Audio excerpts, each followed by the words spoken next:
자, 보자. 자, 마지막 부분이에요. 수열의 극한에서의 참과 거짓 파트가 되겠거든요. 수열의 극한의 참 거짓 파트인데, 요거는 막 딱히 개념을 설명하기보다는 문제 바로 조금 들어가시는 게 좋을 것 같아요. 자, 우리가 그 수열의 기본 성질, 수열의 극한의 기본 성질이 있었거든요.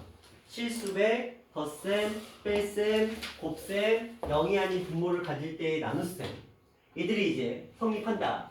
우리가 함수의 극한에서 성립했던 것처럼 수열의 극한에서도 이 아이들이 성립한다라고 지금 배웠어요. 이제 그것들을 가지고 이제 진입 판단을 하는 거야. 여기에 나와 있는 것들을 이제 그들의 도움을 받아서 문제를 해결해 나가야 되는 거죠. 자, 한번 진행을 해볼까요? 자, 다음 명제의 참과 거짓을 판별하시오라고 나와 있습니다. 한번 볼게요. 두 수열이 있어요. an 플러스 bn과 그리고 an이라는 수열이 있습니다. 모두 수렴한대요. 그러면 수열 bn도 수렴한다라고 나와 있습니다. 자, 일단 항상 우리는 안 되는 경우가 있을까를 의심하는 거야. 안 되는 경우가 없으면 그냥 말로 반례가 존재하지 않으면 참인 거고요. 반례가 존재하면 거짓이 되는 겁니다. 자, 첫 번째 볼까요? 영훈아, 첫 번째 한번 생각해봐. 얘는 참일까 거짓일까?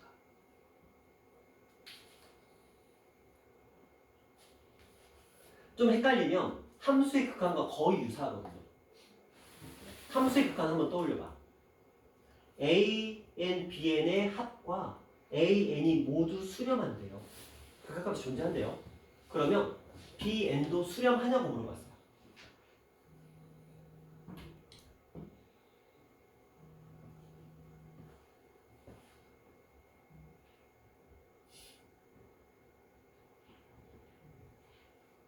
수렴하냐고 물어봤어요. 어떻게 될까요? 그냥 너무 어렵게 생각하지 마. 되게 단순해요. 봐봐. 얘가 알파로 수렴하거든. 그치?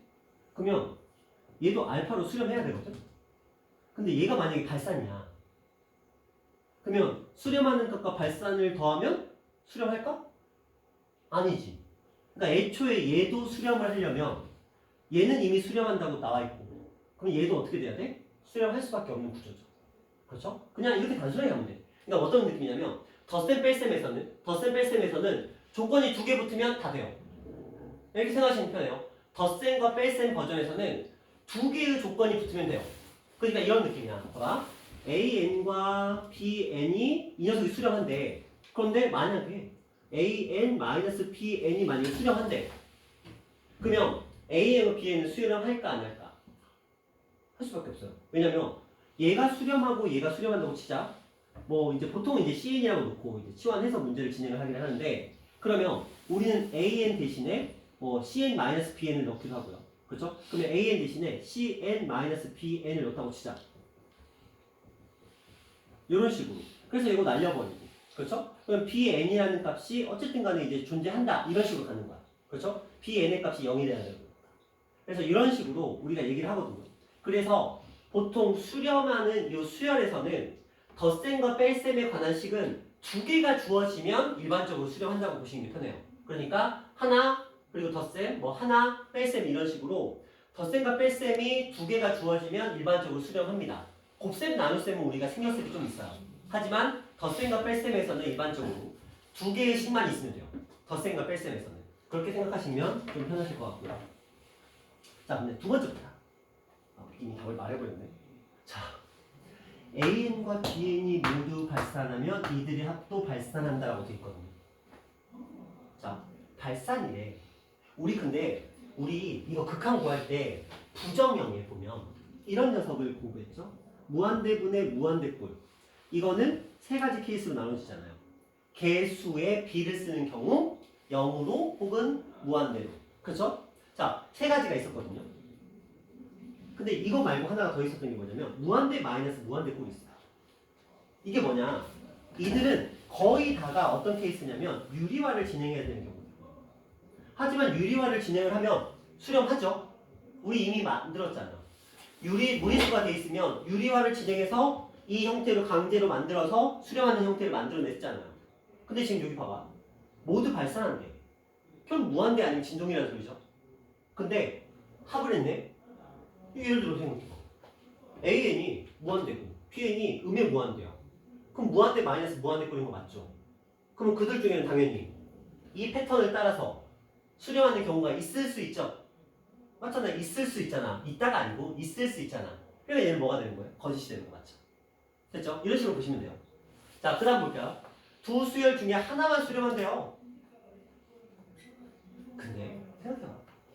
우리에게는 미분에서 만드는 하나가 수렴하는데 그 수렴하는 값이 하필이면 뭐야? 0이면. 그죠?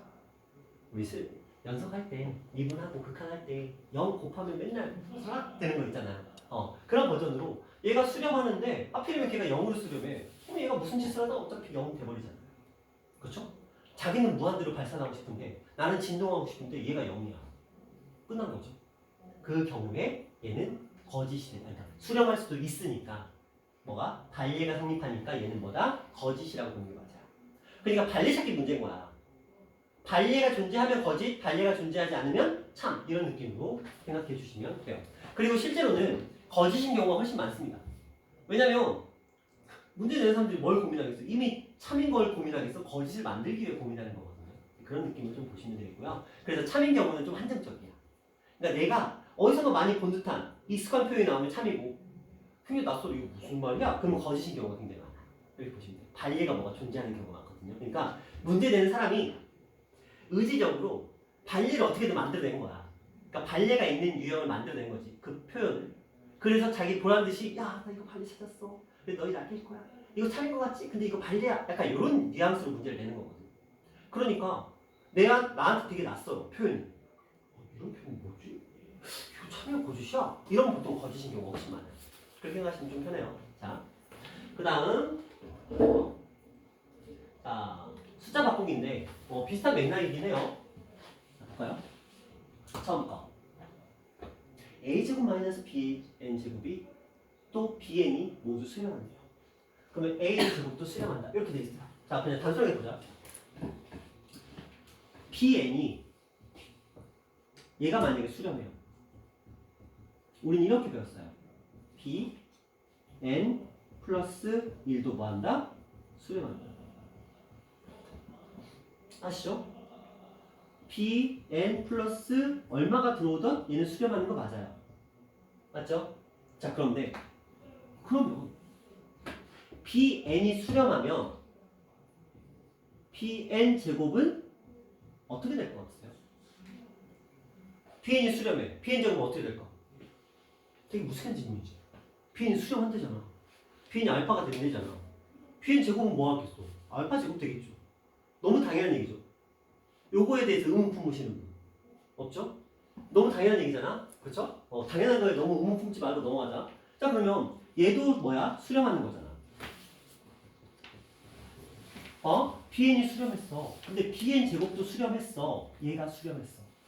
근데 얘도 뭐해? 수렴해. 자, 근데 이제 보자.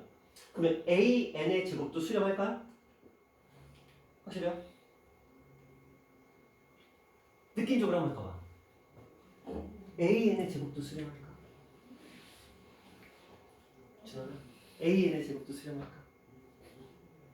그냥 너무 그렇게 생각하지 말고 an의 제곱도 수렴할까? 할 것 같아요? 자, 약간 힌트를 드렸죠. 덧셈 뺄셈은 웬만하면 참이라고요. 그쵸? 의심이 들면 뺄셈이다. 아, 덧셈이구나. 그러면 한번 믿어보자. 이렇게 가시면 돼요. 자, 증명하기 참 애매한 게 뭐냐면 관리가 없다가 증명이거든요. 그리고 보통 이런 것들의 증명은 고등학교 과정이 아니에요. 다 대학교 과정이기 때문에 그러니까 고등학교에서는 그냥 직관적으로 사용할 수밖에 없는 부분이 있어요. 관리는 그냥 대놓고 예시인데 참인 걸 증명하래. 근데 이게 고등학교 과정이 또 아니야. 참 애매하죠. 자, 그래서 우리는 그냥 하나가 주어지고 덧셈이나 뺄셈이 추가로 주어지면 그것들은 일반적으로 참이 된다 이렇게 생각하시는 게 좀 편해요. 자, 그 다음 볼까요? A가 Bn이 수렴하고요. AN이 발산한대요. Bn을 발산한다? 이거 아시죠? 그쵸? 자, 왜요? 왜 틀렸을까? 자, AN, Bn은 수렴한대. 근데 AN이 발산한대. 그럼 Bn도 발산하냐고 물어봤어. 그냥 단순하게 보자. 얘가 수렴하려면 AN이 발산하는데 만약에 AN의 발산이 무한대라고 치자. 만약에 그냥 BN이 무한대분의 뭐가 상수꼴이 만약에 나왔다고 치자. 그러면 얘네들을 곱했다고 치자. 그럼 뭐예요? 무한대분의 무한대꼴 나온 거 맞죠? 그렇죠? 그럼 얘는 수렴하는 거 맞죠? 그렇죠? 근데 무한대분의 상수가 발산이야, 수렴이야. 발산이야, 수렴이야? 당연히 수렴이죠, 0으로. 그래서 대놓고 그냥 반례가 나오죠. 이런 경우는 이제 당연히 거짓되는 게 맞죠. 자, 이런 느낌으로 좀 가주시면 되겠고요. 자, 그 다음 표현 바꾸기 좀만 더 볼까요? 자, 참고진 문제니까 여러분이 뭐 스스로 풀기보다는 같이 한번 살펴보는 게 좋을 것 같아요. 자, 명제의 참 거짓을 판별하여라 라고 되어 있습니다. 잠깐 시간 드릴게요. 요거 참 거짓 한번 쭉 눈으로 훑어보세요. 제가 대놓고 알려주는 것보다는 여러분 좀 보시는 게 나으니까.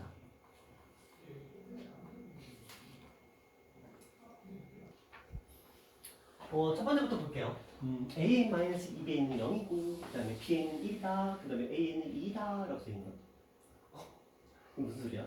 자, 얘가 1로 수렴한대요. 근데 A는 1이에요. 뭐 얘가 1인데 마이너스 2인데 얘가 2냐고 물어보는 거네요. 맞아요? 틀려요? 그건 맞죠? 덧셈 뺄셈에 너무 의문을 가지지 마세요. 덧셈 뺄셈 편하게 가시면 됩니다.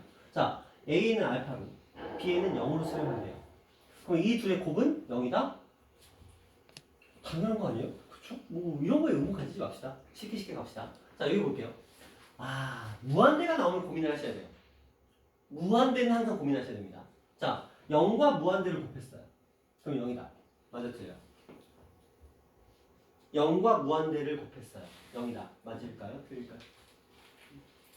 왜일까요? 틀릴까요? 사수에 따라 달라고 어? 사수에 따라 달라고 틀려요. 그렇죠. 왜냐면 좀 전에 제가 힌트를 드렸어요. 이게 0이 숫자 0이 아니고 무한대분의 상수일 수도 있다는 거죠. 그렇죠? 이것 때문에 우리가 보통 틀려요. 자, 0을 의심해 보시라는 거죠. 덧셈 뺄셈에서는 굳이 의심할 필요가 없거든요. 근데 곱셈 나눗셈에서는 0을 의심해 봐야 돼. 자, 그게 0 나오면 일단 무한대분의 상수를 한번 떠올려 보는 것도 괜찮은 방법이거든요. 무한대분의 상수야. 그럼 얘랑 곱했어. 그럼 무한대분의 무한대꼴이죠. 무한대분의 무한대꼴인데 0이라는 보장은 없잖아요. 그렇죠? 그래서 얘는 거짓. 자, 꽤 잘 나오는 패턴입니다. 0 곱하기 무한대 괜히 혹하거든. 0 곱하기 무한대. 근데 잘 생각해봐. 우리 여기서는 안 나왔는데 그 함수의 극한 파트에서는 이런 유형이 있었어요. 0 곱하기 무한대 형태가 있긴 했었어요. 함수의 극한에서는. 근데 이 0 곱하기 무한대는 0이 나오지 않습니다. 이 0 곱하기 무한대의 특성이 뭐냐면 얘네들은 반드시 얘가 x분의 1 꼴이었어. x의 n제곱분의 1 꼴이었어. 함수에서는. 그리고 얘는 무한대는 무한대인데 항상 루트 가진 이런 느낌의 문제였어. 아니면 뺄셈이나 덧셈 이런 느낌으로. 그래서 얘가 곱해지지만 실질적으로 얘는 어떤 특정한 수렴에 사는 극한값을 가진 경우가 많았거든요. 그러니까 여기서는 근데 여기까지 디테일하게 들어가지 않더라도 우리가 이 형태를 보면 0을 뭘로 무한대분의 상수꼴을 떠올리는 거야. 그럼 무한대분의 무한대꼴이니까 0이 된다는 보장을 못하잖아요. 그렇죠? 네, 그런 식으로 거짓 찾아보시고. 자, 밑에 봅시다. 이건 자, 느낌적으로 봐보자. 줄어나. 무한대에서 무한대 뺐어. 0대요? 굳이 무한대 빼기 무한대가 0이라는 보장이 있어. 이건 우리가 아는 무한대분의 무한대꼴과 무한대 마이너스 무한대꼴이 항상 0이라는 보장은 없잖아요. 다른 값이 나올 확률이 훨씬 더 높을 테니까 이 두 가지는 거짓. 이런 정도로 보시면 돼요. 괜찮죠? 자, 그러니까 너무 근데 대부분이 거짓이 그렇죠? 곱셈에서 많이 등장을 하고 그냥 단순한 덧셈 뺄셈 문제는 참이 되는 경우가 많다. 이 정도 보시면 될 것 같아요. 자, 이렇게 하시면 이번 단원이 마무리가 됐고요. 자, 기본 따지기는 숙제로 해오셔야 됩니다. 자, 그리고 나서 자, 저 솔직히 물어. RPM 나는 숙제 다 못했다 손. 한 분. 우와. 치민아 너 빼고 다 했는데. 어떡하고 싶어. 자, 오늘 다음 달을 나갈 거거든요. 급수 파트를 나갈 거예요. 이제 일단 급수 파트를 나갈 거고요. 급수 제가 생각하는 진도를 일단 먼저 뺄 겁니다. 먼저 뺄 거고요. 왜냐면 미분은 처지면 안 되기 때문에 항상 일정 수준의 진도를 나가줘야 돼요. 그래서 먼저 급수 파트를 나갈 거고요. 그 다음에 상황에 따라서 RPM 질문 좀 받아보도록 할게요. 자, 급수 다음 단원입니다. 자, 다음 단원 펴보세요.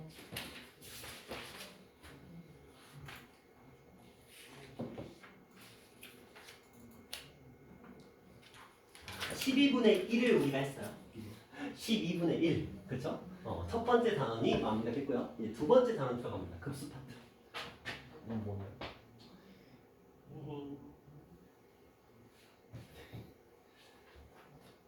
잠깐만. 이게 딱 해야 딱 닫을 수가 있어. 돈 주고 살 수도 있고. 자, 급수 얘기를 조금 해볼게요. 자, 앞에 보세요. 볼 필요는 없어요. 자, 우리는 지금부터 이제 급수 얘기를 조금 해볼 겁니다. 근데 일단 수열이라는 단어, 극한, 수렴, 발산 이런 단어는 되게 친숙한 표현이었어요. 우리에게 너무 친숙한 표현이었잖아요. 그러니까 크게 저항감은 없었을 텐데 갑자기 생소한 단어가 등장했어요. 급수라는 녀석. 자, 설명 잘 들으세요. 이게 좀 헷갈릴 수 있거든요. 자, 우리는 어떤 수열이 존재해요. 수열에서 그냥 요것처럼 A1부터 A2, A3, A4, A5에서 N에서 끝나는 게 아니야. 그냥 쭉 더하는 거야. 언제까지 더할지 나도 몰라. 무슨 말인지 아시겠죠? 그러니까 수열을 첫째 항부터 그냥 쭉 더하는 건데 언제까지 더해? 계속 더할 거야. 이런 얘기를 하고 있는 거야. 계속 난 더할 거야. 그냥 꾸준히 더할 거야. 무한대항에 나올 때까지도 아니야. 그냥 계속 더한다는 개념인 거예요. 이때 우리가 수열을 계속해서 더하는, 그래서 이 일반항 n이 1부터 어디까지 무한대까지 가는 이 수열의 합, 이걸 우리는 급수라고 부릅니다. 용어예요. 그러니까 수열을 계속해서 더하는 것을 급수다 라고 하는 거예요. 그 수열의 급수. 그래서 급수라는 표현은 어떤 수열을 끝없이 계속 더하는 그 값을 우리는 급수다라고 얘기를 하고요. 급수의 수렴과 발산에 대해서 얘기를 할 거예요. 자, 이런 얘기죠. 어떤 수열이 있는데 그 수열이 예를 들어 한번 생각해 볼까요? 이런 수열이었어요. 이런 수열이었던 거 보자. 얘는 어떻게 되죠? 급수를 구해보면 2 더하기 4 더하기 6 더하기 8 더하기 계속 갈 거지. 그럼 얘는 어떻게 돼? 합이 계속 늘어나죠. 그냥 계속 하염없이 늘어나죠. 어디로? 양의 무한대로. 그렇죠? 그래서 이런 경우는 급수가 양의 무한대로 발산하게 됩니다. 자, 그러면 이런 경우 생각해 볼까요? AN이 만약에 2분의 1인지 그럼 생각해 볼게요. n은 1부터 무한대로 AN. 근데 AN이 2분의 1인지 모르겠습니다. 근데 얘는 2분의 1 더하기 4분의 1 더하기 8분의 1 더하기 떼떼떼떼떼 이렇게 갈 거 아니야. 그쵸? 그러면 이 값이 점점 어떻게 돼요? 줄어들죠. 그쵸? 그럼 이 함수는 점점 합이 늘어나다가 점점 이렇게 합이 줄어들겠죠. 그렇죠? 나중에 되면 막 몇 억분의 1 막 이런 느낌일 거야. 거의 의미 없는 숫자가 될 거 아니야. 한마디로 0에 가까운 숫자를 더해지고 있겠죠. 그럼 어느 시점이 되면 더 이상 더해봤자 0에 가까운 숫자이기 때문에 아무 변화가 없는 지점이 생길 거 아니야. 그럼 얘는 어떤 상태가 될까? 일단은 수렴한다는 건 알겠죠. 그게 얼마인지 나중 일이고 일단 수렴한다는 건 알겠죠. 그러니까 급수라는 건 기본적으로 어떤 수열을 계속해서 더하는 그 값을 급수라고 부르고요.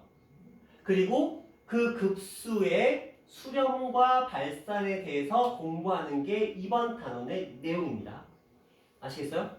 자, 근데 이때 용어예요. 용어에 대한 설명을 조금 할게요. 자, 이렇게 쭉 더해야 할 거잖아. 더해 가는데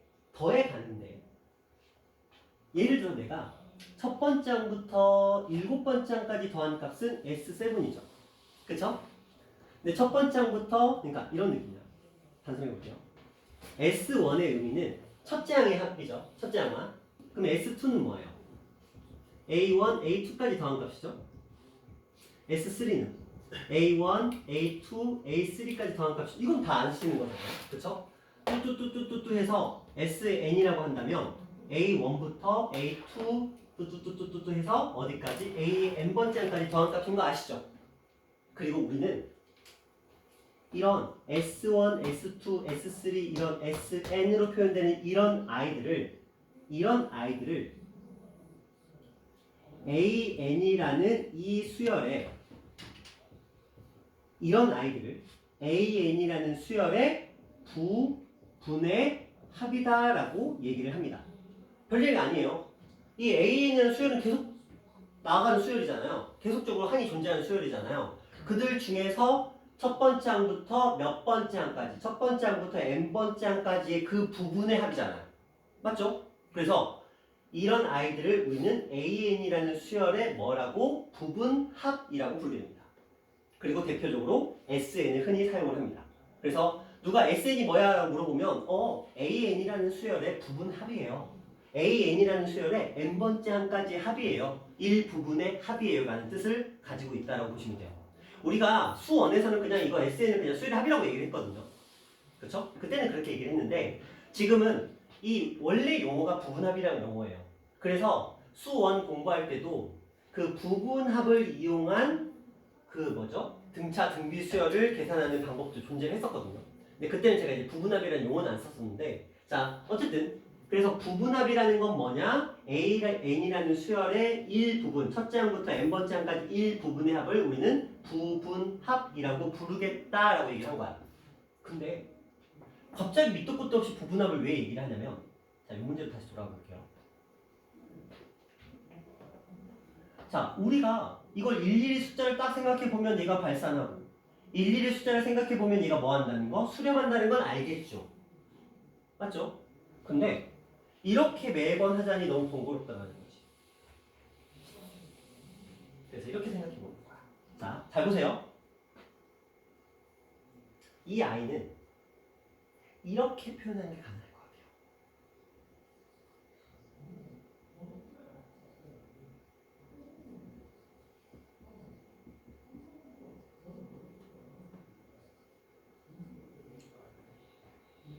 가능한가요?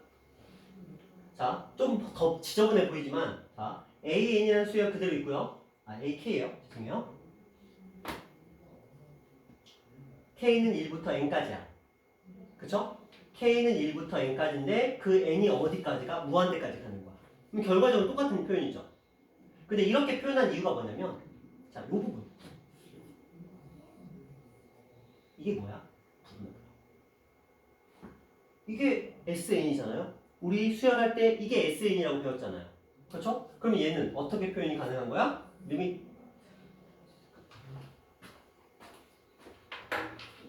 여러 품이 중요해요.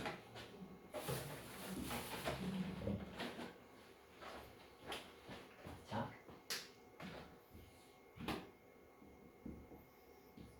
n이 무한대로 갈 때 시그마 k는 1에서부터 n까지 ak를 우리가 뭐라고 표현하죠? sn이라고 표현하죠. 맞죠? 그쵸? 그러면 선생님 이거 분명히 시그마였는데 갑자기 극한으로 바뀌었죠? 우리에게 좀 친숙한 표현으로 왠지 시그마 싫어하잖아. 시그마 나오면 약간 경기 일으키잖아. 시그마 그쵸? 우리 수투할 때 수투할 때 시그마 나오면 막 짜증냈잖아. 하나씩 해봐야 되는 거니까. 그래서 우리에게 친숙한 형태로 이렇게 바꿔놨잖아요. 근데 이제 잘 봐. 지금 우리는 분명히 AN이라는 수열. 한마디로 요 녀석은 급수거든요. 급수.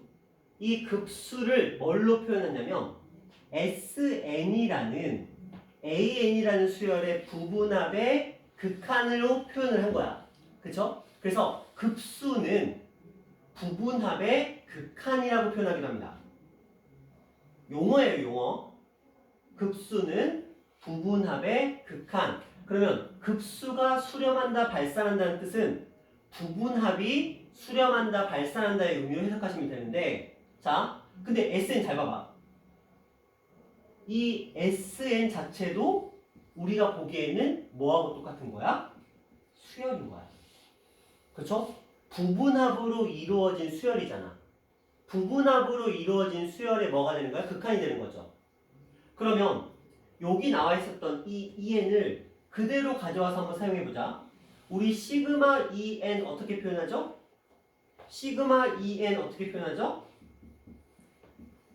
시그마 EN 2 곱하기 뭘로 표현하죠? 시그마 K잖아. 그럼 얼마? 2분의 N 플러스 1이죠? 그러면 2분의 N 플러스 1로 표현하는 거 가능하겠죠? 약분되고 그럼 얘는 결국 리미트 N이 무한대로 갈 때 N 제곱 플러스 N이라는 식이 된 거죠? 이건 당연히 누가 봐도 뭐예요? 발산이죠. 무한대로 발산. 맞죠? 자, 이런 경우는 매력이 없어.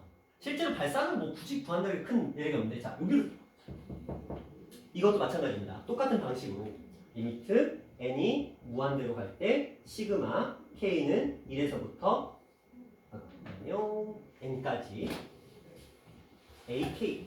근데 이 ak가 뭐였어? 2분의 1의 k제곱 이렇게 표현이 된 거잖아요. 그러면 우리 이거 구할 수 있잖아. 이거 어떻게 구하죠? n이 무한대로 갈 때 등비 수열의 합이야. 공비가 얼마? 2분의 1. 첫 장이 얼마? 2분의 1. 그렇죠? 그러면 1 마이너스 2분의 1분의 얼마? 1 마이너스 2분의 1의 몇 제곱? n제곱 이렇게 표현하는 거 가능하죠? 맞나요? 자, 이렇게 지금 표현이 됐어요. 근데 우리 앞에서 등비 수열의 극한 배우셨잖아요. 그렇죠? 등비 수열의 극한에서 공비가 2분의 1이면 얼마로 수렴한다? 0으로 수렴한다. 기억하시죠? 따라서 이 아이는 분모는 2분의 1.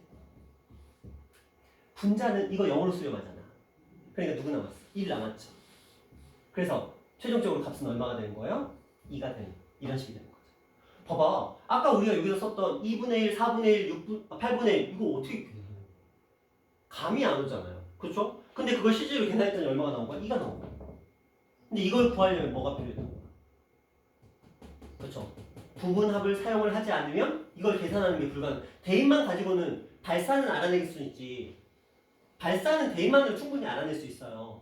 그런데 이런 부분합을 구할 때는 그렇죠? 이 급수의 수렴 발산 중에서 부분합의 극한값을 구하는 이런 경우를 사용하지 않고서는 이 실질적인 극한값을 계산하는 건 쉽지 않다는 거지. 어떻게 알아? 감이 안 오잖아. 2분의 1에다가 4분 티끌모아 태산이라고 2분의 1, 4분의 1, 8분의 1 꾸역꾸역 모양하더니 2까지 갔어. 어떻게 돼? 생각도 못한 거죠. 아니 뭐 금방 0 되겠지. 뭐 1이나 될까? 이렇게 생각했는데 실제로 이렇게 값이 된 거잖아요.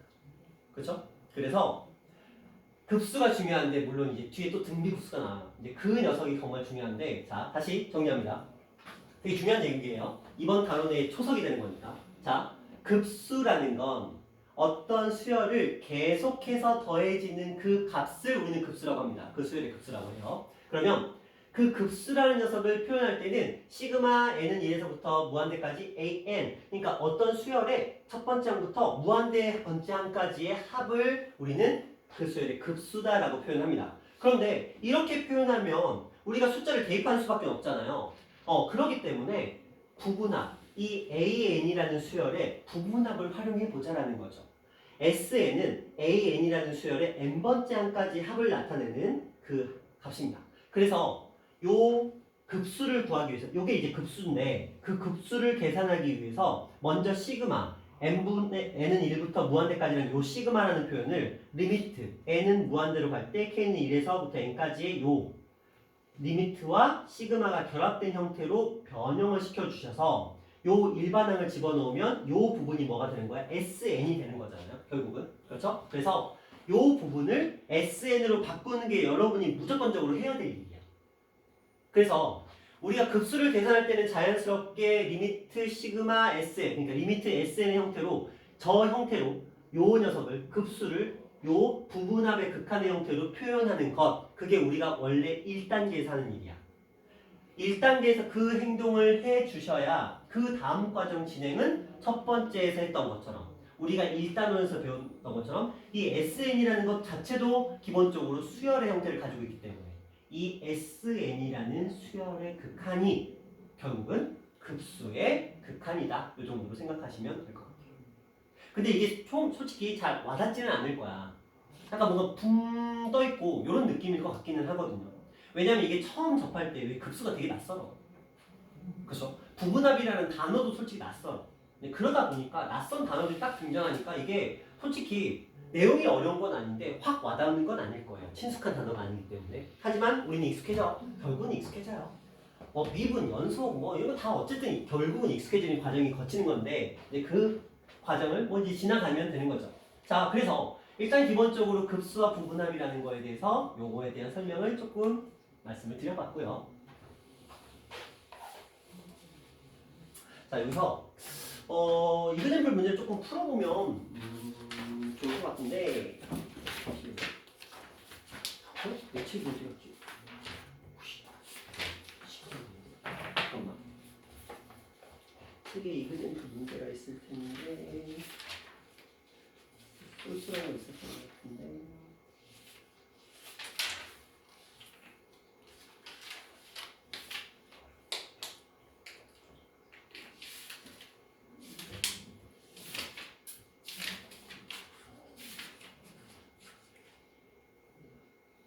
이 문제 좀 풀어봅시다.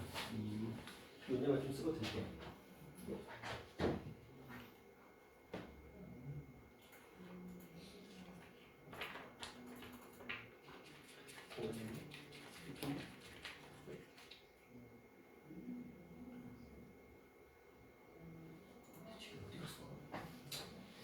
자,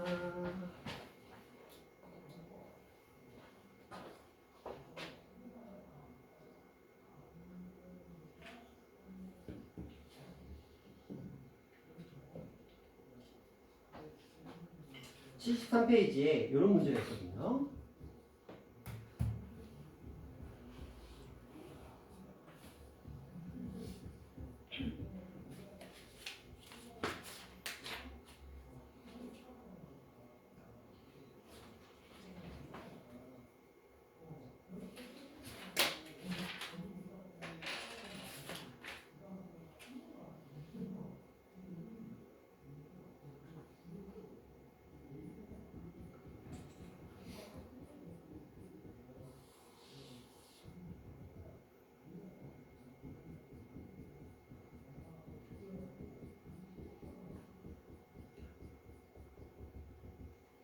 두 문제 한번 풀어볼게요. 자, 첫 번째 문제는 이렇게 생긴 녀석입니다. n 플러스 1분의 1이라는 형태를 가지고 있고요. 이 녀석이 첫 번째 항부터 무한대까지 이들의 합, 한마디로 이 급수를 계산하는 거예요. 그러니까 우리가 이 녀석을 급수라고 부르는 거예요. 자, 이 급수의 수량과 발산을 조사하라고 얘기를 합니다. 자, 근데 지금 이게 일반항이긴 한데 이거의 합을 구할 때 우리 어떻게 하죠? 이거 어디서 많이 봤죠? 부분분수죠. 그쵸? 부분분수 형태가 됩니다. 근데 이런 경우에서는 우리가 저 SN으로 표현하는 것 자체가 불가능하잖아요. 그쵸? 이 경우는 어떻게 풀어야 돼요? 일일이 정제하는 수밖에 없어요. 그래서 이렇게 부분분수 형태나 유리화를 진행해야 되는 경우는 어쩔 수 없이 그 식을 진행하셔야 됩니다. 자, 이거 풀어보시면 뭐 공식 아시는 분은 뭐 공식을 따라가시면 되는데 아마 대체로 까먹었을 거야. 그래서 이런 문제를 풀 때는 보통 큰 거에 작은 거 빼고 작은 거에서 큰 거 빼면 됩니다. 무슨 말이냐면 요게 큰 거, 요게 작은 거잖아요. 그러면 n 플러스 1에서 원래 공식은 이래요. a b분의 k는 b-a분의 k 그리고 a분의 1 b분의 1이라는 공식이 부분합의 공식이에요. 자, n 플러스 1에서 n을 뺐으니까 얼마? 1. 분자 1이니까 1. k는 요게 어떤 값이 나올지 모르니까 k라고 놓는 것 뿐이거든요. 그럼 처음에는 1분의 1이니까 의미 없고요. 결국 여기서 남은 건 n분의 1 마이너스 n 플러스 1분의 1의 형태가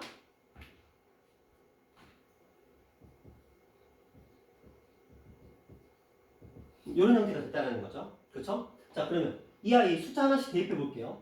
1분의 1 마이너스 2분의 1 더하기 2분의 1 마이너스 3분의 1 더하기 떼떼떼떼떼 가서 여기 n까지 갔잖아요. 그래서 n분의 1 마이너스 n 플러스 1분의 1까지 가는데 자 보자. 이거 자연스럽게 샤샤샤샤 사라지잖아요. 그쵸? 처음 거 남았어요. 그럼 여기 사사사사 사라지면서 누구 남아? 맨 마지막 거 남을 수밖에 없죠. 그러면 이제 최종적으로 남아있는 모양이 뭐냐면 자, 시그마. 시그마죠. 나온 그 최종적인 값이 뭐야? 1과 요거만 남았어. 1 마이너스 n 플러스 1분의 1이라는 값만 남았어. 근데 결과적으로 얘는 n이 어디로 가요? 무한대로 간다는 사실은 변함이 없죠.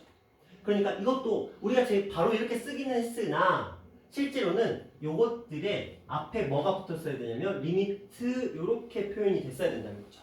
그렇죠? 내가 SN을 식으로 구할 수 있으면 바로 쓰시면 되는데 내가 SN을 식으로 구할 수 없으면 이렇게 펼쳐놓을 수밖에 없거든요. 펼쳐놓지만 그 앞부분은 시그마가 유지되고 있으면 안 되죠. 그렇죠? 시그마가 얘랑 함께 들어가서 n이 1부터 n, 그러니까 원래는 k가 1부터 n까지 그 시그마가 얘랑 결합돼서 요 안으로 들어간 거기 때문에 밖에는 리미트가 남아있어야 되는 거죠. 그렇죠? 그래서 서술형 쓸 때 요것 때문에 틀리는 경우가 종종 있거든요. 요게 쏙 빠져가지고 나중에 이건 n 무한대로 갔겠지? 이러면 안 돼요. 이걸 계속 살려놓고 있으셔야 돼요. 그래서 여기까지 갔을 때도 계속적으로 이 리미트가 살아있는 상태로 유지가 되고 있었어요. 자, 그러면 이 값은 얘는 뭘로 가죠? 0으로 가죠. 맞죠? 그럼 얘는 얼마? 2이라는 값을 가지는 게 맞겠죠. 자, 이런 표현 하나 있었고요. 자, 그 다음에 밑에 거 이거 한번 볼게요. 그냥 질문입니다. 보시면 괄호가 있다 없다의 차이밖에 없거든요. 책에 있어요. 마일풀일, 마일풀일, 마일풀일. 이것도 똑같은 건데 괄호를 이렇게 써놨습니다. 자, 이제 질문을 던질게요. 둘 다 급수인데 이 첫 번째 급수는 수렴할까요? 발산할까요? 첫 번째 급수는 수렴할까요? 발산할까요? 마 1 플러스 1, 마 1 플러스 1 이 녀석은 수렴할까요? 발산할까요? 발산입니다. 왜냐면 제가 이 녀석을 일반항으로 바꿔볼게요.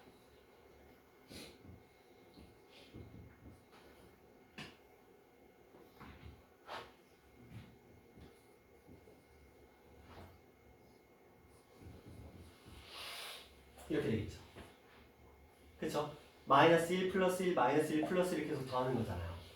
그러니까 우리는 이 녀석은 등비수열의 합이에요. 그쵸? 등비수열합인데 등비수열에서 마이너스 1은 수렴 아닙니다. 아시죠?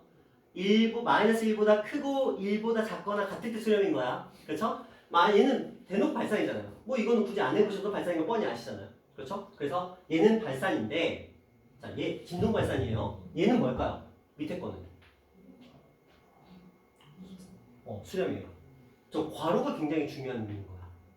똑같은 식처럼 보이지만 얘는 괄호를 묶였다는 저 의미를 생각하셔야 돼요. 괄호의 연산이 우선이라는 거야. 이해하시나요? 그러니까 쟤는 마이너스 1만 아니면 플러스 1만 단독 존재가 불가능하다는 거야. 괄호가 하나씩을 이루고 있다는 거지. 그러면 얘는 결국 뭐야? 얘도 0이고 얘도 0이고 얘도 0이죠. 그렇죠? 굳이 해보자면 별 의미는 없지만 얘를 식으로 써보자면 시그마 n은 1부터 무한대까지 앞에 거는 마이너스 1이 반복되고 있고요. 뒤에 거는 1이 반복되고 있죠. 그럼 뭐예요 이거? 뭐라고 써야 될까? 어떻게 표현해야 될까?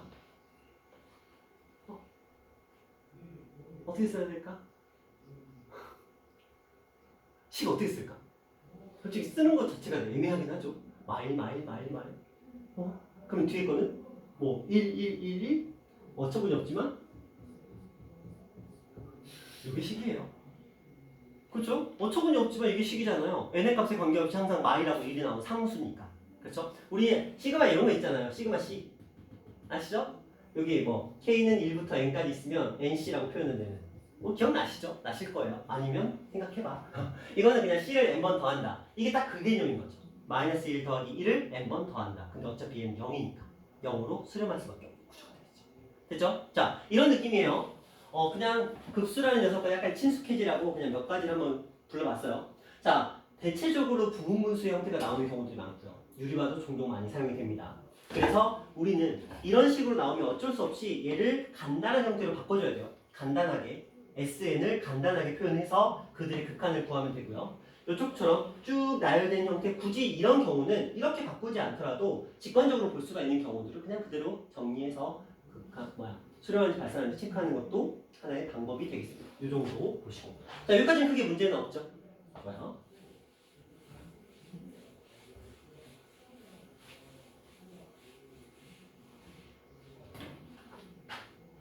그 다음 내가 한번 볼게요.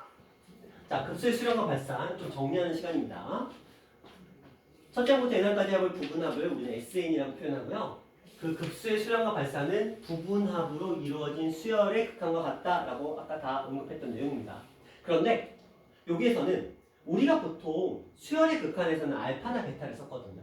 별건 아닌데 AN이라는 수열이 알파로 수렴하고 BN이라는 수열이 베타로 수렴한다. 뭐 이런 표현을 많이 썼어요. 그런데 이건 규칙 같은 거야. 약간 지켜주셔야 돼요.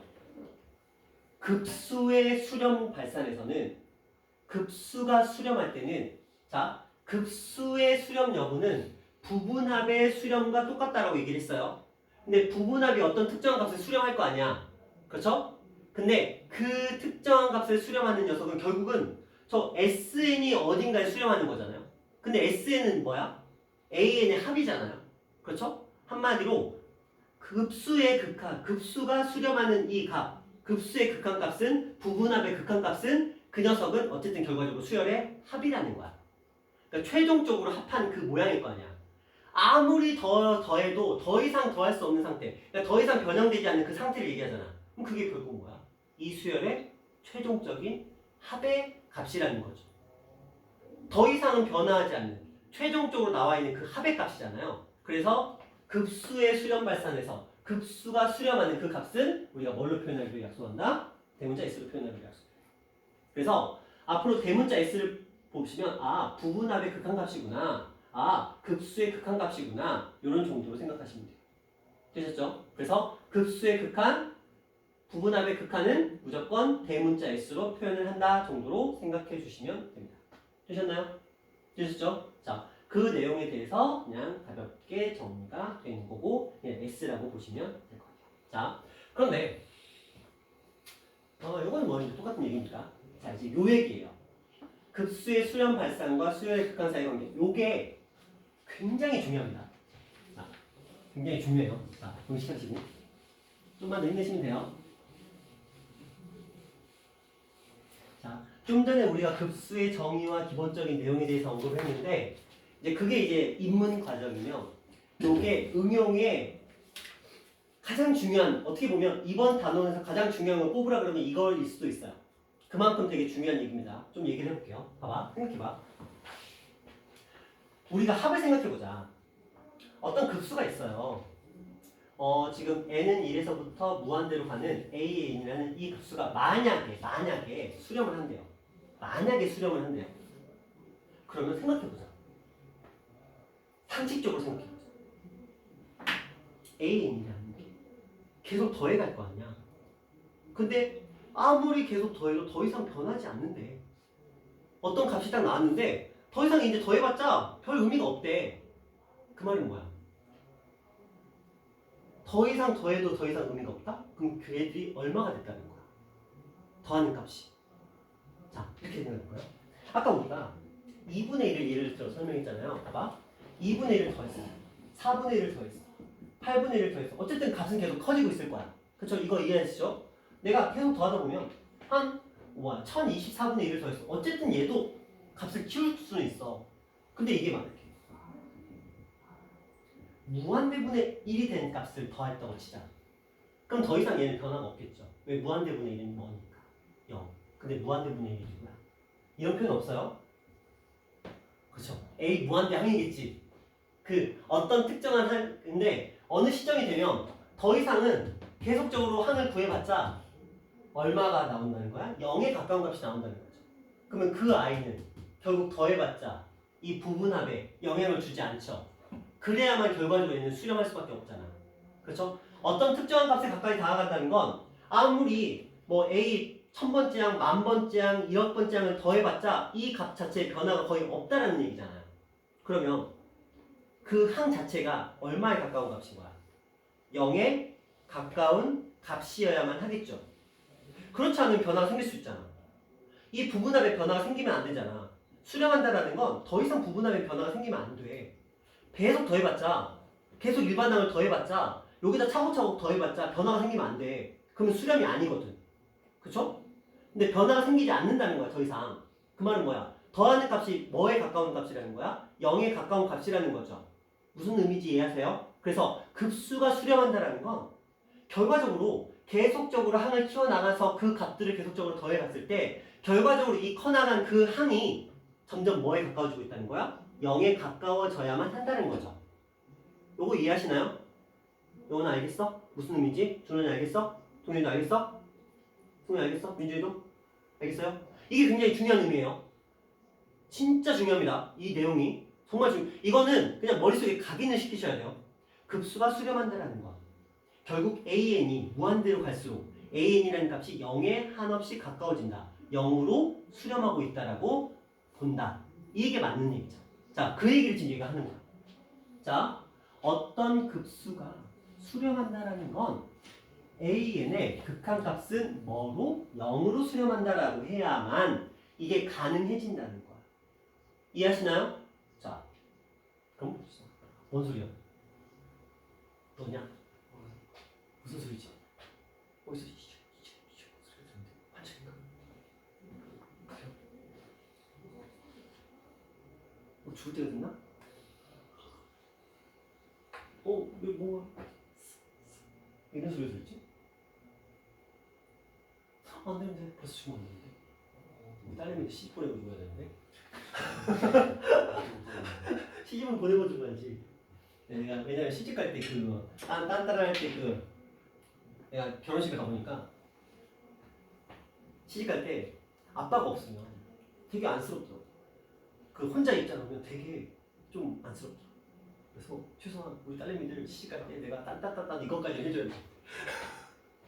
좀 간절하고 그러겠다. 갈 수가 있으려나? 가겠지. 자, 얘기하다가 자, 그래서 이거 기억하셔야 돼요. 얘가 수렴한다라는 건 리미트 n이 무한대로 갈 때 an은 뭐에 가까워진다? 0으로 수렴한다. 이거이면 이거이다예요. 자, 요겁니다. 자, 이제 맨날 나오는 얘기잖아. 그렇다면 an이 0으로 가면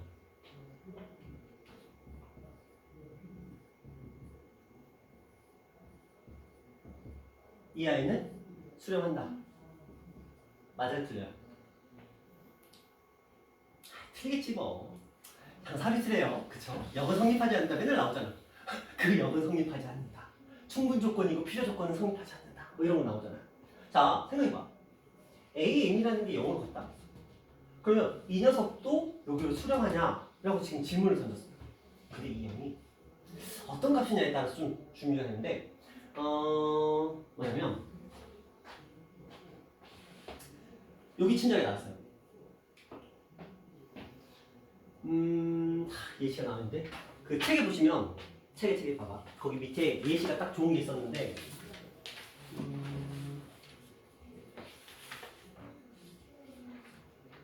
어디 있었지? 예시. 갑자기 예시 잠깐만요.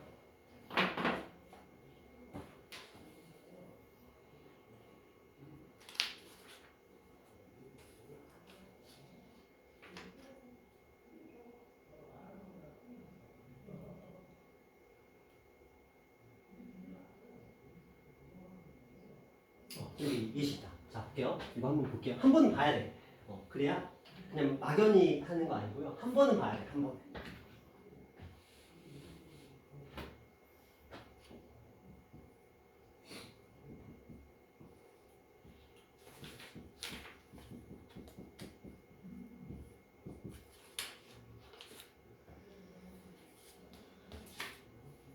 이거 볼게요. 요거 보시면 일단 기본적으로 AN이라는 녀석은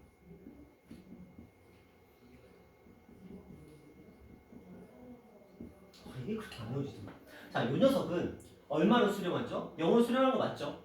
그렇죠? 무한대분의 상수꼴이니까. 근데 이 아이를 실제로 분모의 유리화를 해서 계산을 해보시면 이런 형태가 나옵니다.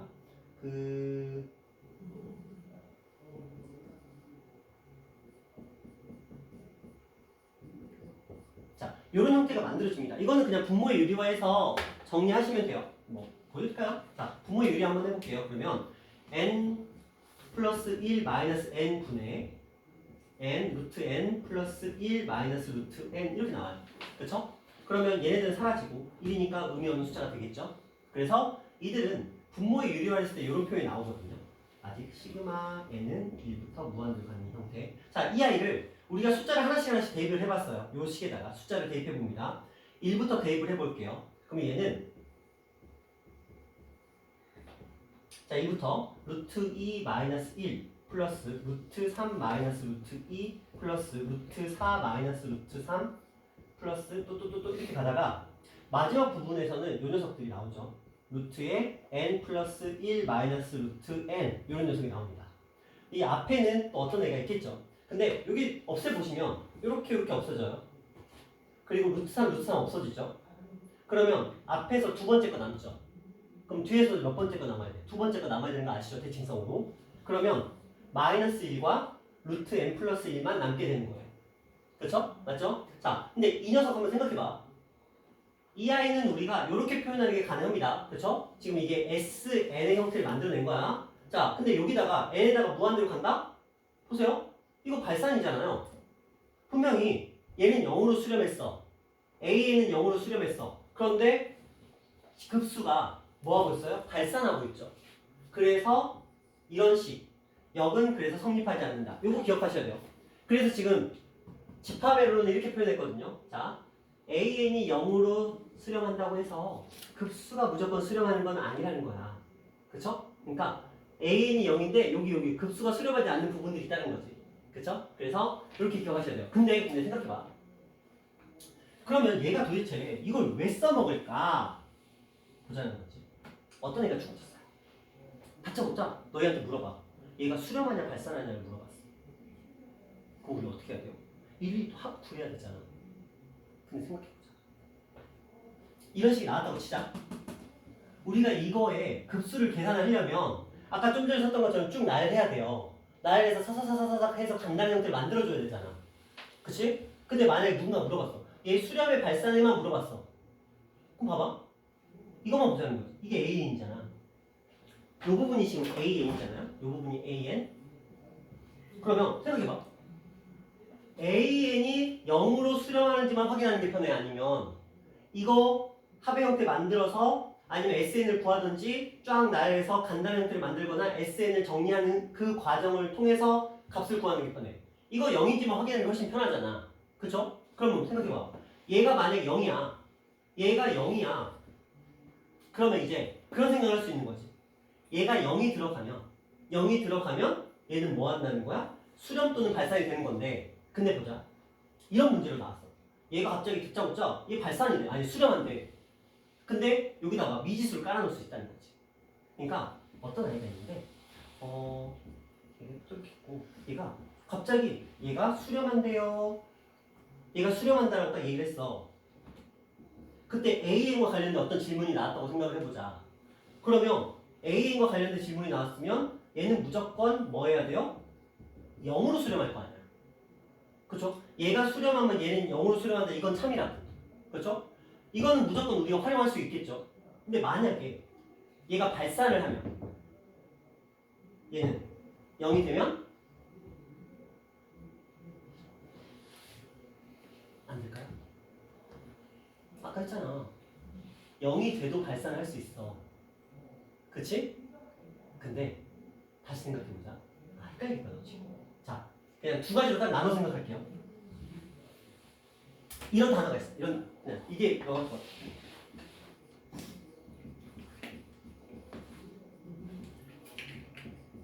발산 판독기라고 불러요. 우리 판별식 아시죠? 판별식 아시죠? 판별식의 역할이 뭐야? 실근의 개수 구하는 거죠. 실근, 중근, 허근 구하는 거잖아요. 이 발산 판독기가 무슨 소리냐면 얘가 발산하는지 수렴하는지를 판독하는 거야. 근데 수렴을 판독하지 못해. 발산만 판독할 수 있어. 무슨 말이냐? 자, 얘가 딱 문제가 나왔는데 수렴 발산을 조사하래. 근데 만약에 얘가 0으로 수렴하잖아요. 0으로 수렴하면 수렴할 수도 발산할 수도 있는데 딱 봤는데 얘가 0이 아니야. 그럼 무조건 발산인 거야. 자, 다시 지금 그 질문 보세요.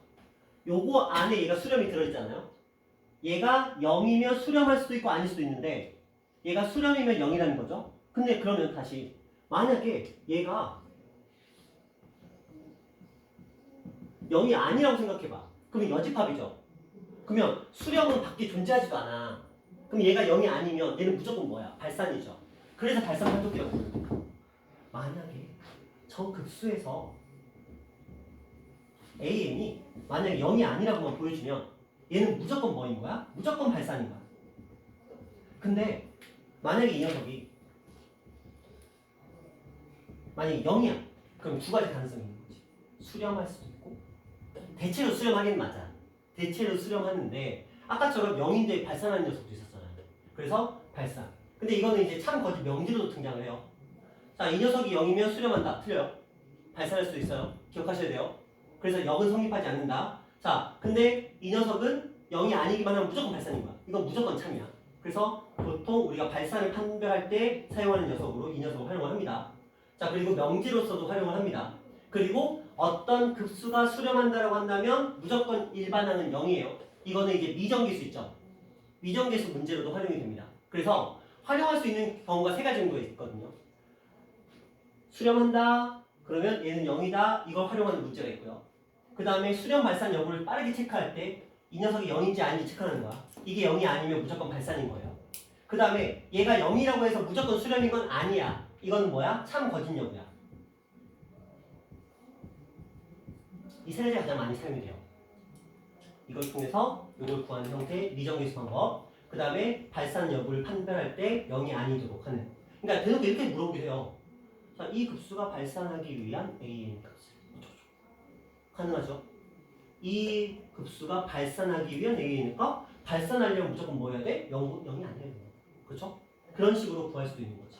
0이 아니면 무조건 발산. 그래서 발산 판독기라고 불러요. 판별기라고도 하고요. 그 다음에 이 녀석이 0이라고 해서 무조건 수렴한다고 할 수는 없는 거야. 0은 성립하지 않으니까. 대체로 수렴하지만 발산하는 경우도 있다는 거지. 그래서 참 거짓 여부 판단하는 정도까지. 그래서 크게 이렇게 세 가지로 많이 활용이 되는 거니까 요거 반드시 기억하셔야 돼요. 굉장히 중요합니다. 이거는 반드시 기억을 조금 해보시면 좋을 것 같고요. 자, 그 다음 내용 한번 볼게요.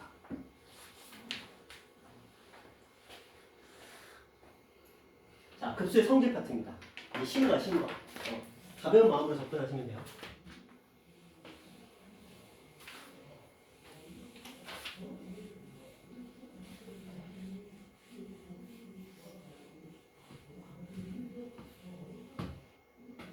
자, 여기 보세요.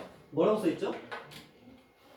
두 급수가 모두 수렴하면 합과 실수배가 성립한다. 이거잖아요. 근데 증명 한 번은 보여줄게요.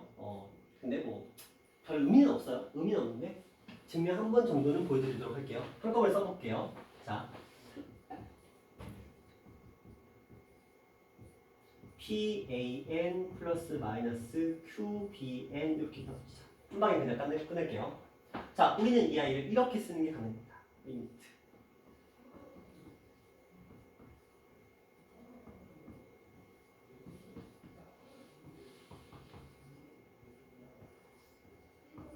이거 가능하죠? 자, 아까 제가 이 시그마 n는 1부터 무한대까지 이 녀석을 이렇게 리미트와 시그마로 나누어 쓰는 방법에 대해서 말씀을 드렸어요. 이렇게 해서 이걸 표현했습니다. 자, 그 다음에 이제부터는 얘를 그냥 저기다가 치워놓고 이거 가지고 얘기를 할 거예요. 이거 가지고 시그마의 성질 아시죠? 시그마 실수배 덧셈 뺄셈 성립하는 거 아시죠? 그러니까 요 안에서 이거 P에다가 시그마 K는 1에서부터 N까지 AK 더하기 Q에다가 시그마 K는 1에서부터 N까지 BK 표현 가능하죠? 가능하죠? 자, 그 다음에 극한의 성질 아시죠? 이거 따로따로 하는 거 가능한 거 아시죠? 그래서 얘네들이 겹치니까 결국은 P에다가 N 무한대 시그마 K는 1부터 N까지 AK 플러스 Q에다가 리미트 그 다음에 시그마 BK 이렇게 하는 거 맞죠? 그리고 다시 이 녀석 원상복귀 시켜 N은 1에서부터 무한대까지 A의 N, P 그리고 플러스 Q에 시그마 N은 1에서부터 무한대까지 B의 N 이렇게 돌려보냈습니다. 그냥 그 얘기예요. 그냥 별건 없어요. 별건 없는데 그냥 한 번쯤은 이렇게 보시면 괜찮죠. 이게 교과서에 나오는 표현이다 보니까 한 번 정도는 보시는 게 나아요. 근데 뭐가 없어? 곱셈과 나눗셈이 없죠. 그쵸? 조심하셔야 돼요. 자, 곱셈과 나눗셈이 왜 안 되는지에 대한 증명은 대학교 교육과정이에요. 고등학교 교육과정에서는 아예 그냥 삭제가 됐어요. 뭐 굳이 원하시면 나는 좀 개인적으로 찾아오세요. 설명은 드릴 수 있는데 그거 딱 들어보시면 왜 교육과정에 빠졌는지 좀 이해하실 수 있거든요. 쓰잘데기 없는데. 자, 일단은 급수에서는 덧셈 뺄셈 실수되면 성립합니다. 그렇죠? 곱셈 나눗셈 안 돼요. 아시죠? 곱셈 나눗셈 안 돼요. 근데 생각해봐. 시그마에서 곱셈 나눗셈 됐어요, 안 됐어요? 안 됐죠. 시그마의 성질 중에 곱셈 나눗셈 있어요? 없죠? 그럼 봐봐. 급수는 얘 분명히 시그마로 표현되잖아. 근데 시그마에서 곱셈 나눗셈 설명이 안 되죠? 딱 그 정도로 이해하시면 좋을 것 같아요. 그쵸? 왜냐면 너무 깊이 들어가면 너무 복잡해져. 증명하기도 싫어. 좀 짜증나는 얘기인데. 그래서 자, 급수의 성질에서는 덧셈 뺄셈 실수는 성립하지만 곱셈 나눗셈 성립하지 않는다. 왜? 시그마에서도 성립하지 않았으니까. 그 정도 생각하시면 편할 것 같아요. 이해하시기가. 자, 이런 내용으로 좀 보시면 되겠다. 자, 그 다음에 몇 문제를 좀 땡겨왔는데 잠시만요.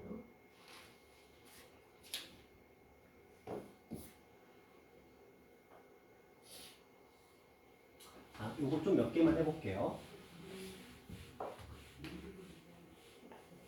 바이블에는 이게 좀 빠져 있어가지고.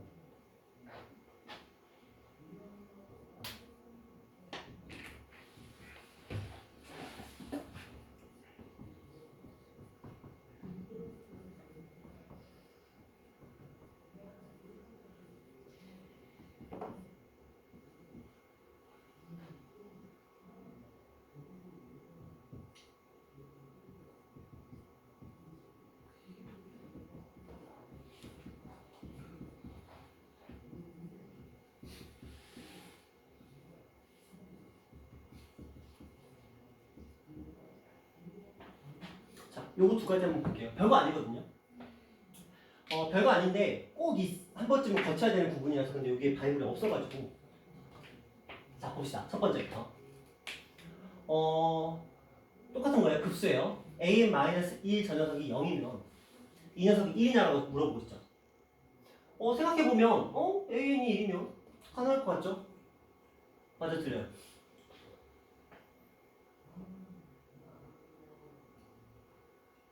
맞아, 틀려요? 맞아요? 참거짓.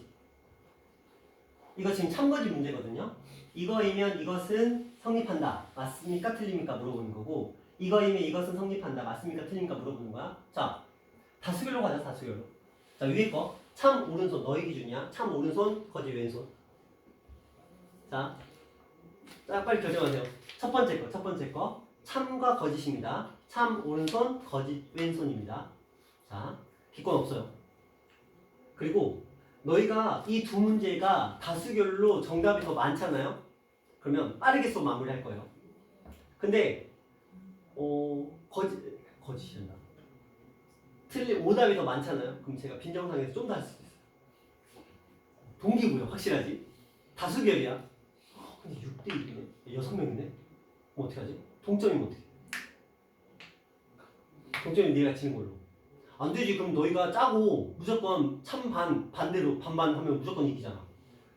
그치? 그거 있을 수 없는 일이지. 그쵸? 네, 그래요. 자, 참 오른손, 거짓 왼손. 자, 첫 번째 겁니다. 하나, 둘, 셋. 자, 참 둘에 거짓 넷. 참 둘에 거짓 넷. 눈치는 또 빠삭해가지고. 제가 참인 걸 잘 낼 리가 없죠? 거짓이니까 가져왔겠지? 또 눈치는 또 빠삭해야지. 거짓이에요. 자, 볼게요. 근데 이게 봐봐. 생각해봐. 그냥 그럴싸하잖아. 얘가 0이래. 그럼 AN이 1이 되면 0이네. 그냥 상식적으로 생각할 수 있는 거잖아. 근데 이게 무한대라는 게 문제인 거야. 볼까요? 이거 한번 생각해 볼게요. 이거 그대로 표현하면 아까 우리가 저기 썼던 거 있잖아요. 저 성질에 의하면 이게 어떻게 되냐면 시그마 이거 생략할게요. A의 N 그리고 마이너스 시그마 1 이거잖아요. 그쵸? 근데 이거 뭐야? 무한대야. 그쵸? 1을 무한대만 더하고 있는 거잖아. 무한대죠. 그러면 이 앞에 있는 녀석이 뭐가 나와야 돼? 이거 무한대 나와야 돼. 그냥 무한대 마이너스 무한대 해야만 0 나오잖아. 상수에서 무한대 뺀다고 0 나오진 않잖아. 무조건 무한대 마이너스 무한대 꼴을 만들어야 되잖아. 그럼 얘는 뭐였던 거야? A는 뭐였던 거야? 1이 아니지. 얘는 뭐요? 발산이었던 거죠. 맞죠? 이런 식으로 이런 걸 낚이시면 안 돼요. 그래서 꼭 한번 거쳐가야 되는 거야. 그냥 이게 급수라 보니까 우리가 극한과 급수가 이게 차이점이 있거든요. 시그마라는 특징이 있거든요. 극한에서야 그냥 얘는 그냥 1이지. 근데 시그마는 다르다는 거. 더하는 개념인 거. 자, 밑에 거 볼게요. 자, 한번 봐주세요. AN이 어쨌든 수렴해요. 그쵸? 수렴을 가진답니다. 근데 이 녀석 n은 1부터 무한대까지 an 플러스 1. 우리 그거 알고 있거든요. 이런 거 알고 있어요. 리미트에서 n이 무한대로 갈 때 만약에 an이 이게 만약에 알파로 수렴하면 en도 알파로 수렴합니다. a의 en-1도 알파로 수렴합니다. a의 n 플러스 1도 알파로 수렴합니다. 이런 식으로 다 수렴하잖아요. 아시죠? 아시죠? 네, 그렇죠.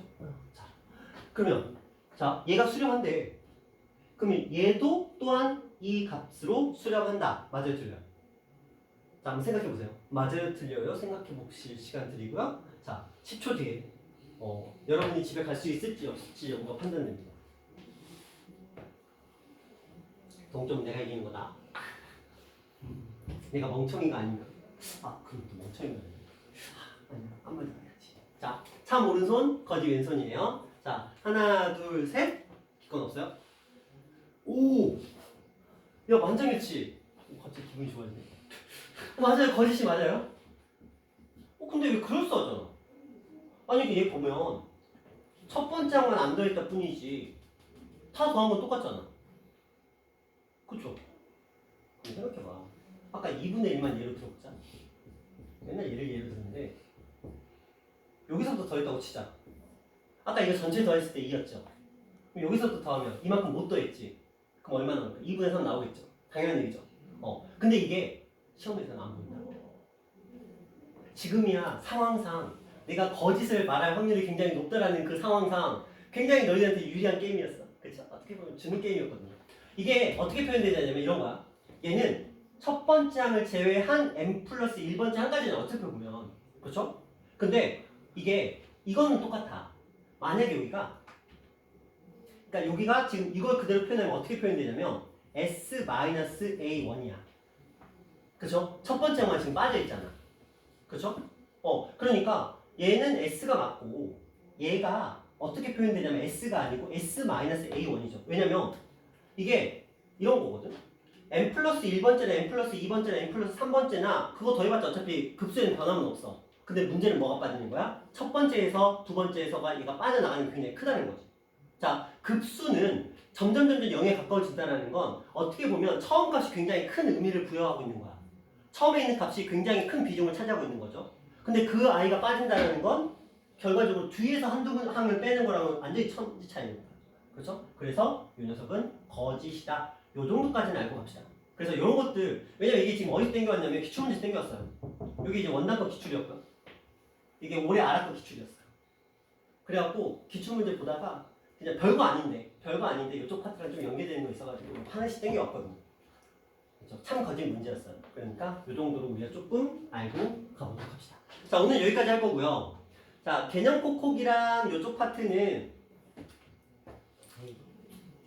다음 시간에 하세요. 약속은 약속이니까 약속은 지켜야죠. 자, 우리가 RPM이 저번에 어디까지가 숙제였죠? 102번까지? 102번까지였네요. 그러면 다음 시간에는 요 RPM 필히 제가 설명해 드리도록 할 거예요. 설명해 드리도록 할 거고요. 시간도 가는데? 이거 안 되는데?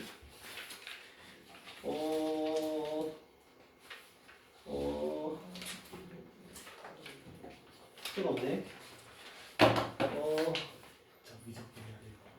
숙제가 없네. 이러면 안 되는데. 예제를 못 나가니까 숙제를 못 내는구나. 괜찮아요? 자. 자유의지.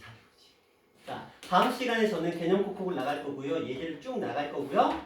그래서 아마 등비 급수까지 건드릴 거예요. 그러면 여기 급수 파트는 무조건 숙제로 다 나갈 거거든요. 이거 RPM. 그러니까 그냥 조금 여유가 있으시면 좀 쉬운 것들이죠. 쉬운 것들이 조금 필요한 것들이죠. 조금 미리 조금 해놓으면 미래의 여러분들 위해서 좀 도움이 되시겠죠. 이런 식으로 조금 가주시면 되겠고요. 그 다음에 아까 종이가 제가 이제 여러분들의 그 방학 특강 일정을 다 뽑아놨거든요. 뽑아놨는데 갑자기 원장님 태클이 들어와가지고 뭔 태클이냐면 원비 태클이 들어와가지고 그래서 막 원장님하고 티격태격했어요. 티격태격해서 조율은 끝났습니다. 조율은 끝났고요. 처음에 이제 부모님들한테 말씀드렸던 것처럼 미적하고 합동을 같이 들으시는 분들은 딱 60에 맞췄어요. 미적하고 합동 똑같이 6시간 하는데 60으로 맞췄습니다. 1월 달부터는 그렇게 나갈 거예요. 그리고 원장 같은 경우는 고3이 되면은 원래 42만 원인가 3만 원이라 그래가지고 귀찮게 뭐 그렇게 하냐 그냥 40만 원을 끊었어요. 그래서 여러분들 원비는 10,000원 인상됩니다. 고3이니까 특별하니까 10,000원 인상돼서 40이고요. 그 다음에 아라랑 그 다음에 대인이랑은 원래는 이제 미적 합통 40인데 합통이 이제 20이 돼요. 어떤 느낌인지 아시겠죠? 그러니까 미적은 40인데 합통이 40에서 20으로 깎입니다. 50%가 깎여요. 그래서 합산해서 60이 되는 거예요.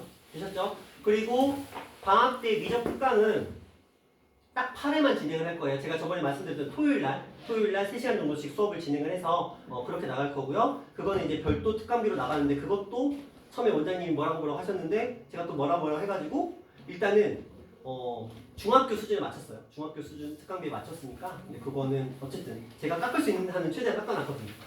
그거는 감안하시고 그러면 원당 같은 경우에는 8번 특강비가 24만원에 나갈 거예요. 24만원에 나갈 거고 그 다음에 확통 미적 같이 하신 분들은 60만 원에다가 그 8회차 특강비 24만 원이 이제 나가는 거니까. 그러니까 한 학기 동안 확통 미적은 60만 원씩 나가는 거예요.